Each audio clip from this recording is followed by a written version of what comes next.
Parents of Reddit, what lessons have to try to teach your kids that completely backfired? I wanted to teach my son the value of money and work ethic because he kept wanting Robux. I decided it would be a great teaching moment. And a win-win opportunity as he was just getting to the age in which I think he should start doing chores around the house. He really wanted to buy some skin or something. So I created a chore chart and gave each chore a value. We established a schedule and everything. It was working out majestically. Every day without asking, he was doing dishes, cleaning his room, picking up the dog poop. It was epic. Then one day, I came home and nothing had been done. I asked him, "Hey man, what's up with the dishes? Oh, and go pick up the dog poop too." He simply replied, "Ah." Fighting back rage. I simply said, "Excuse me?" He said he made enough money over the last X days that he bought his skin and he was good now. It was hard to argue. Till that, teaching kids lessons is like getting your wish granted by Douchebag Genie. Not a parent, but my in-laws love telling this story about my fiance. He was resistant to potty training, and they eventually got him to start using the potty by telling him that he had to be out of pull-ups before a family trip to Disney World. Because Mickey Mouse only sees big boys and girls. And also, who wants to lug a diaper bag around Disney? Anyway, it went great. They had a great trip. And the day after they got back, he took a shitty in the living room. When asked, he said, "I don't gotta use the potty cause I already saw Mickey Mouse." They very firmly told him that if he was old enough to use logic, he was far too old for diapers. And that was the end of that. Not a parent, but when I was around 12, my father suspected that I stayed up late playing video games, even though I didn't. One night he went into my room and told me that I shouldn't play my Game Boy Advance past bedtime, because I needed to rest. That's when I realized I could play my Game Boy Advance past bedtime. And I've suffered from insomnia since then. Saw a clip on local news about a toddler saving her mom's life by calling 911 when she collapsed. Figured it was a good idea to teach my toddler 911. Had 2 cops at my door 5 minutes later. A friend of mine was trying to teach his son not to hit his daughter. So anytime the son hit the daughter, he started hitting the son in the head. Not hard, but enough to hopefully jog some sense of empathy. Actual result: the son would cover his head with one hand and smack his sister with the other. When my daughter was 10, she wanted to try out for a community theater version of Beauty and the Beast. She got nervous though, and almost backed out, because she was so sure she wasn't going to make it. My husband, who did some acting in high school, stepped in and said that he would also audition, even though he knew he was never going to make it. He wanted to demonstrate to her that it's okay to audition for something that you don't think you're going to make. She ended up not only just making it, but she got the part of Chip. My husband got the part of Morris, Belle's father. My aunt and uncle were trying to teach my cousin manners, and wanted him to address people as MR and MRS. They used each other as examples, and consequently were known as MR. Ian Chile for 2 months. One of the funniest moments of my life was hearing my uncle describe how in the middle of the night instead of Osada he started hearing Osama Ian Chile.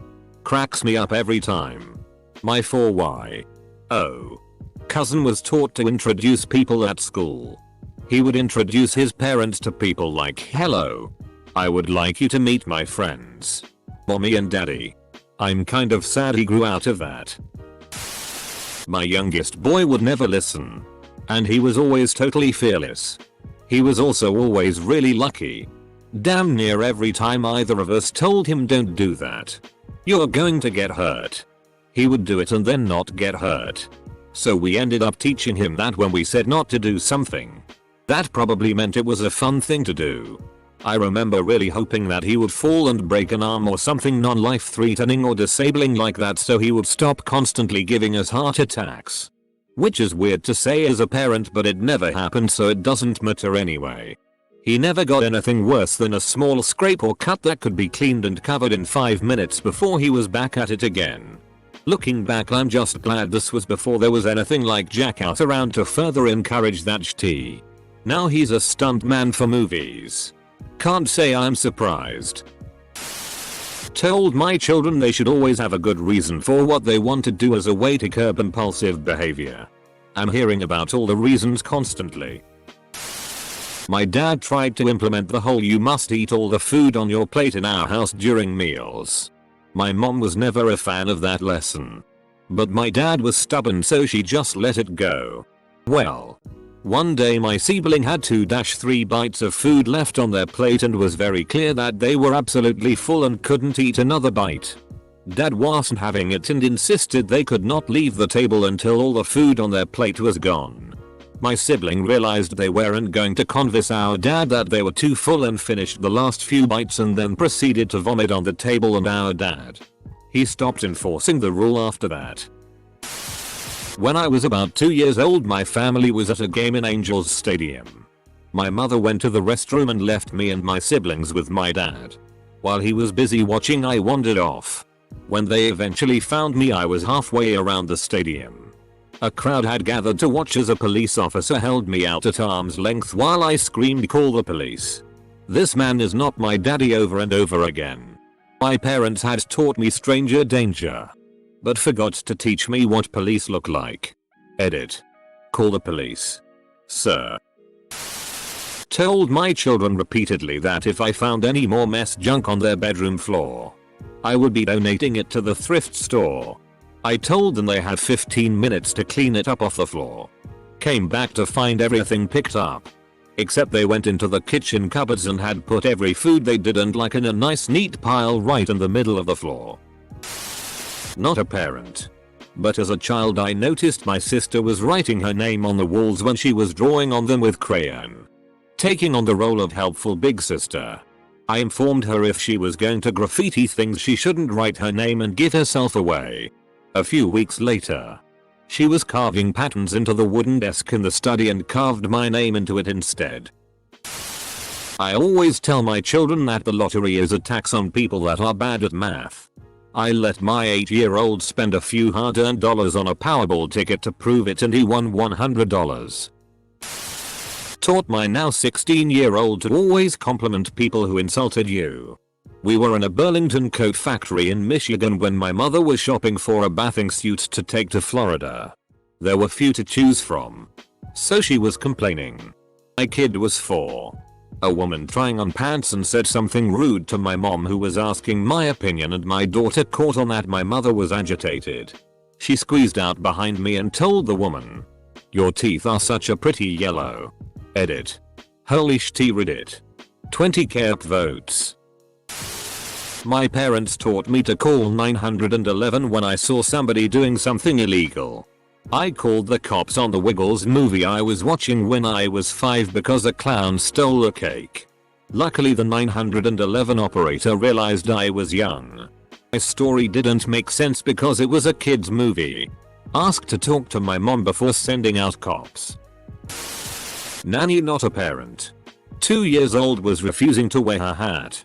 It was hot. I told her if she didn't put her hat on she would have to wait in the car. She started walking away from me. "Also, where are you going?" Playing carnival fair games is a waste of money. My son wanted to spend his $20 to win a Pikachu stuffed animal from his allowance that he saved up. I told him he would be wasting his money and he would not win. He spent $15.00 and won the biggest prize. To be fair, playing carnival fair games isn't a waste of money if you have the mindset that you are paying for the fun of the experience and not the prize. Edit. If you can't play ring toss without developing a terrible gambling problem and losing your house, I don't know what to tell you.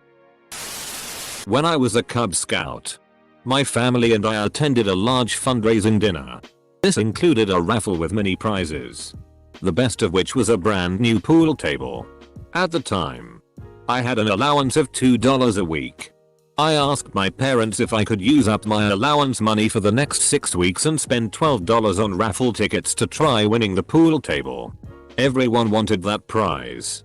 And everyone was adding handfuls of tickets. There were dozens upon dozens stuffed into the jar.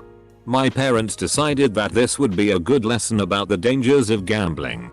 They agreed to let me use my allowance for the next 6 weeks, but warned that I wouldn't win the prize and would not be given any more money for quite some time. I'd have to learn the hard way not to pay with cash I didn't have. I won the pool table. As good people, we taught our kids that littering isn't nice. As humans, we also let some curse words fly in front of them. We were at our city's 4th of July celebration when the oldest was 4. We were walking around and someone tossed their trash on the ground. Captain Litterbug flew into action, picked up the trash and yelled, "Hey asshole! You dropped this," while tapping them on the butt. I tried the whole have your kids quote chores for pay and bid against one another. It's supposed to teach them about working for their money and not expecting handouts like an allowance. It turned into every time I asked them to do something I good, how much will you pay me? My parents had very clear lines about these are your chores and you do them because you are a part of the family, and these are things we are willing to pay you to do because they are either horrific or something we'd be willing to pay a professional to do. Hence that summer I got paid like $300 to clean up all that pigeon tea in the barn. I've been teaching my kids that life isn't always fair. The tantrums when one is invited to a birthday party have been too much. It's been helping some. Then I was playing tic-tac-toe with my youngest. She covered up the column she wanted to use to win. When I told her that cheating isn't fair and I didn't want to play if she was going to cheat, she reminded me life isn't fair. Mama. Touche. Kiddo. Not me but my dad teaching the nephew. He hated smiling, so in pictures my dad would tell him to say whiskey. When he tried cheese it wasn't the same. Anyway. At school the principal was taking a picture of the class and tells everyone to say cheese. My nephew very loudly says whiskey. Not a parent, but I work in a school. At my school we have a lot of kids with learning disabilities, more than in your average school, as we have a special program for it and get special funding. So one of the first lessons of the school year is everybody needs different things to learn. And if somebody is getting something different from you, it's because that's what they need to learn at school. You know, a kid-friendly way of explaining accommodations. Now, the usual accommodations we offer are special chairs, wiggle seats, extra breaks during the day, and extended testing time and tests taken in a quiet room. One kid, however, has decided to take the everyone learns differently lesson to heart and now talks in a fake British accent. I live in America BTW all day, because it helps him learn. Then all of the other kids started talking in fake accents. I told him no food downstairs. He had to eat at the table if he wanted to and not his playroom. When the second kid came I would bring down his bottle and snacks so he could eat solid foods that helped his teething while we played. My older kid flipped out because there is no food downstairs. It was like a basic rule of life to him. When I said it's okay because his brother is a baby and I'm here, he took advantage of some shared snacks the kids had later. He would try to give his brother snacks that he liked so he could eat them downstairs too because his brother was. So I see him sitting in his play tent eating animal crackers and giving his brother one as they hide from me because he knows it's technically wrong. But he eventually saw the reason why I made the rule, because although the younger kid would eat 1-2, he would then mash the third into a paste and rub it over the toys. Not a parent. But when I was like 16, my dad told me that I need to stop treating him and my mom like my friends because they're my parents. The very next day, before I got home from school, I had friend requests from both of my parents on Facebook. I denied them both. When my dad got home from work we had a conversation that went like this. Dad, did you see that your mom made a Facebook account? Me. Yes. I did. Dad. Well. Did you accept her friend request? Me. No. I didn't. Dad. Why not? Me. Because. Just yesterday you told me you're my parents, not my friends. By the way, I also denied your friend request. I figured I was about to get my ass reamed for that. But my dad just looked at me, looked at my mom who was almost in shock over my response, and said, "He's not wrong." I said that. My dad and I still laugh at this. Of course it's been 8 years since that happened. That he could hang out with people I didn't like. But that it was because I trusted him to stay true to who he was. His friends could act a certain way, but he could recognize that to be someone's friend didn't mean he needed to follow their behaviors. Sounded good and accepting in my head. Till he hung out with friends who he got in trouble with at school for weed. And whether you like weed or hate it, think it should be legal or not, it's still illegal on school grounds and he got expelled. Guess he didn't heed my lesson. Or maybe it was just a bad message. Now I tell him to avoid people who don't care about his best interests. Be friendly. Don't be friends. My parents did the thing where they gave 4-year-old me a sip of Budweiser under the impression that I could say that it was yucky and then turn it into some lesson about not drinking mommy and daddy drinks.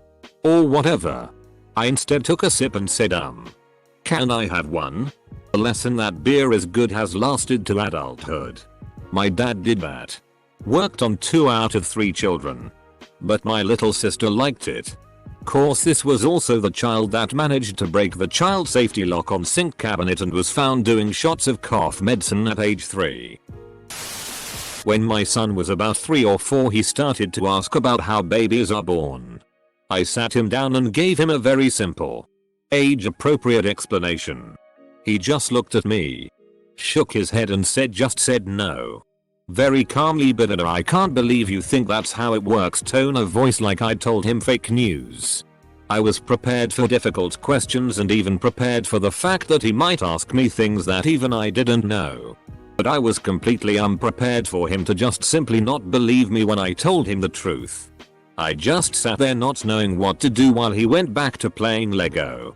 Semicolon. Semicolon. Not a very big backfire. But here's a true story. My grandmother died a few years ago. My brother decided to use this as a teaching moment for his 2 daughters. And he did his best to explain what was going on. He told them that he was flying out to Florida to attend the wake. "What's a wake?" his daughter asked. "It's a thing that happens before the funeral, where we go to see Nana's body." His daughter's eyes widened with fear. He had a moment of panic. Like maybe he made a mistake. Then she asked, "Dad, what do they do with her head?" Not me, but the school. My sons were in kindergarten and 2nd grade when they came home wearing "going to be drug-free" stickers and talking about drugs. Asking me about drugs. Neither of them ever knew or cared about what drugs were before the F-king school told them. Now they are fascinated. Now I've had to hit them with some truth about drugs with conversations that I did not expect for another 8-10 years at least. You try explaining meth and LSD to a 5-year-old. It's surreal. Close bracket. I know this is common. How dare backfired. Egg. Comma, but seeing it in action pissed me off. My kids were begging for a pet. I don't want to take care of a pet. And I told them that they don't clean up after themselves without me hassling them. So why would they clean up after a pet without me hassling them? Told them if they could keep their room clean for 6 months without me telling them, they could get a pet. Youngest child proceeds to clean room. Then move clothes and a sleeping bag into the hallway and lock his door so his room can't get dirty as he sleeps in the hallway. One of my 5-year-old twins was still having occasional accidents because she would get so caught up in playing doing something else that she just wouldn't go and would pee her pants. To combat this, we would give her a special prize of some variety when she wouldn't have an accident. This, in turn, caused her twin sister to start having accidents so she could get prizes for not having accidents, even though she was fine on this front beforehand. We had to rethink our methods. Co-worker of mine was trying to teach her kid the "don't talk with your mouth full" rule. Instead, the kid just spits out their food when they want to talk. Children are the absolute masters of malicious compliance.